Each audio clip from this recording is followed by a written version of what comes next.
Hello and welcome to Just Hoops. The trade deadline has come and gone, guys were moved, but two moves that stood out to me were Josh Hart to the Knicks and Mike Conley to the Timberwolves. Let's dive into these moves and see how these guys can help out their new teams, starting with Josh Hart. The Knicks picked up Josh Hart from the Portland Trail Blazers, and this season he's averaging 9 points per game, 8 rebounds, 4 assists, with a +9 at both ends of the floor. Just a high-impact guy that goes out there and makes winning plays. So let's look at the film and see what he does to help the Knicks out and how he can help the Knicks the rest of the way. First, let's go to the offensive end and look at the scoring additions that Josh Hart can add to the Knicks. He's an incredibly high IQ basketball player going back to his +9 on-off number, but in these clips you can see that he just puts himself in spots to make plays around the rim. He's shooting 70% from around the rim, which is in the 80th percentile, and he's getting to the rim 50+ % a game, just being able to get himself in a good spot, whether that means being on the perimeter, open and ready to catch, attack, closeout, or cutting off the ball, or being a screener, playing out of the short roll, stuff like that. He's also a pretty effective and efficient mid-range shooter. When he does get those opportunities, they just don't come as often. And he's just a high-level attacker. He's big for his position, like in terms of his strength. He's able to get downhill, finish with either hand, and it's really helpful, and it showed in Portland.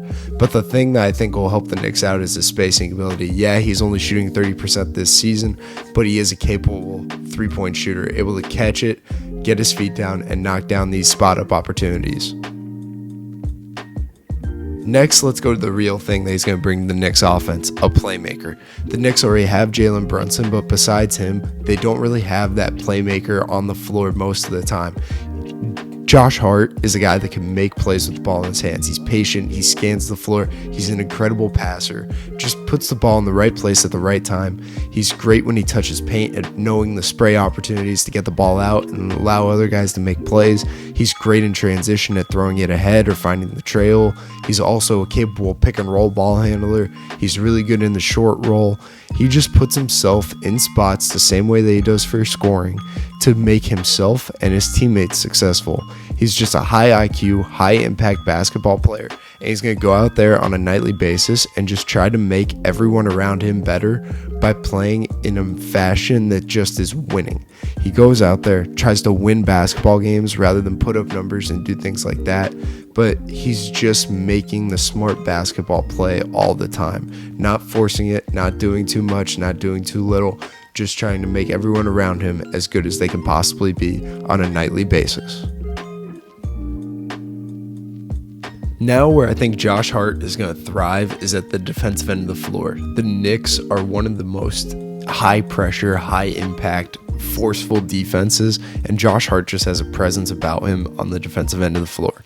Portland had one of the worst defenses in the league, and Josh Hart found a way to hold teams to -5.1 points per 100 possession. So just in New York, you know you're getting an impact guy.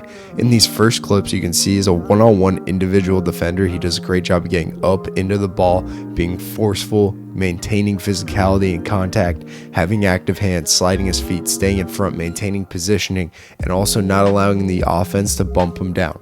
He knows his matchup, knows what to force them into, and he's just incredibly smart. We talked about this offensively with his IQ, and defensively it's the same thing. He's a smart basketball player, knows what the offense is trying to get to, and he just prevents that from happening, whether it means by being up into the ball, backing off a little bit, or just playing with different hand positioning, different feet. And another thing, he's really good in the pick and roll. He can help the Knicks defense out in terms of picking up these big time matchups and then guarding them regardless of the situation. In pick and roll, you can see that he stays connected. He chases the ball over, fights to get back in front, and just displays massive amounts of effort and making things difficult for the on-ball player to get the space that they need to create and make these shots that they are looking to get. Overall, this impact and presence at the point of attack is a huge part, but his ability to play in rotation, he's going to be a great team defender. These last few clips are literally of Josh Hart flying around on the help side, getting out, closing out, staying in front, getting a hand up on a shot, just doing the little things that a team defender has to do in order to make sure that his team is as successful as possible. Josh Hart is going to go out there for the Knicks, play hard at this end of the floor, fit right into the system, be impactful regardless of who his matchup is, and then when he's off the ball, he's going to be in the right positioning, fly around, get contests, and just be a guy that's out there making plays, whether it is or is not in the stat sheet. The on-off numbers in Portland suggest his impact, but I think that in New York, under Tibbs' system, he's just going to be able to thrive and be 10 times more impactful and noticeable in the Big Apple.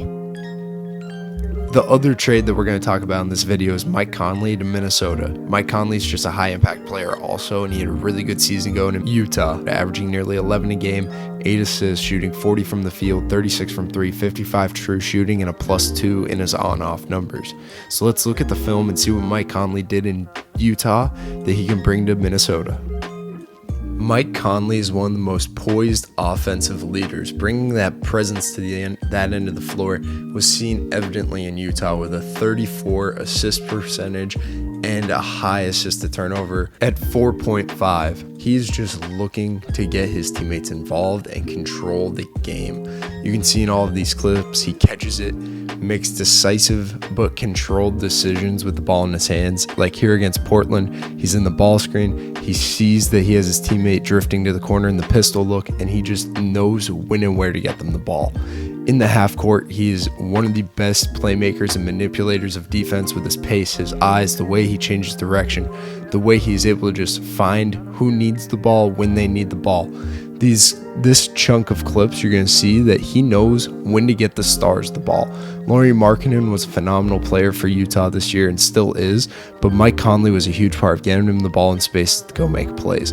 This can translate directly to Minnesota, where he'll be alongside Anthony Edwards, Karl Anthony Towns, and Rudy Gobert. In terms of Rudy Gobert, he's also great at finding the bigs. This chunk of clips here, he fed Walker Kessler when he was running the rim, when he was rolling hard, when he had a deep steal. He just found him on the low post in the porch area and put him in spots to be successful. But alongside all of that, he keeps the defense honest with his scoring ability. He's averaging nearly 11 per game on really efficient shooting clips, nearly 60% true shooting. In the paint, he's one of the best scorers. He's very crafty down there, a really nice floater game, able to finish with either hand, puts it off the glass nice. Just overall, when he gets there, he makes defenses have to worry about him scoring the ball. But secondly, when it comes to the pick and roll and comes to him creating space, he does a really good job at getting his feet down and knocking it down from beyond the arc. He's a high 30% three-point shooter, and this could just flow into Minnesota, being a guy that can control the offense in terms of playmaking and also keep the defense honest with his ability to score in the paint and create shots for himself on the perimeter. Defensively, he's not a great defender, but he does a good job at just guarding his yard and doing his job. In all these clips, you can see that he just puts himself in the right position, he's in the right place, he's not losing his man, and then when it comes to guarding the ball, he just gives great effort. He guards his yard effectively with the ability to just play his position. He's able to guard the opposing team's point guard. He does get hidden sometimes just because other teams might have a smaller guard and he'll be stuck guarding them. But it's a good matchup for him. He's a capable defender on the interior against these guys with strength. He's quick. He uses his hands well to get deflections, forcing turnovers. And in Minnesota, they play such a high-pressure, high-active defense that Mike Conley has the ability to apply that same pressure, fit right into that system, and be the new head of the snake. Yes, he won't be the primary matchup defender, but he'll be able to guard his position and take that matchup head-on and not be a minus when he's on the floor. In Utah, he was a -2, and I think that was more so due to the rest of the floor at times where they were very offensive-heavy. But in Minnesota, they've taken the defensive end of the floor personal. I think Mike Conley will be able to step right in, guard his possession, be effective, stay low, be athletic, do all the things you've seen in these clips, and just make plays as an individual defender. But when it comes to the team side of things, we brought it up earlier. He's in the right place at the right time, and he makes the effort to make the play. Same as Josh Hart, he just puts himself in spots to make plays, but at the end of the day, it's the effort. He tries to impact the game any which way and form. Don't forget, Mike Conley was a huge part of those grit and grind Grizzlies, and that's seen evidently in his team play defensively. So the Knicks and Timberwolves went out in this trade deadline and found guys that could definitely impact them heavily at both ends of the floor. Josh Hart and Mike Conley are two winning basketball players, and I'm excited to see them in their new situations. So I hope you guys enjoyed this video and learned something, but for more content, please like, subscribe, and share, and we'll catch you in the next one.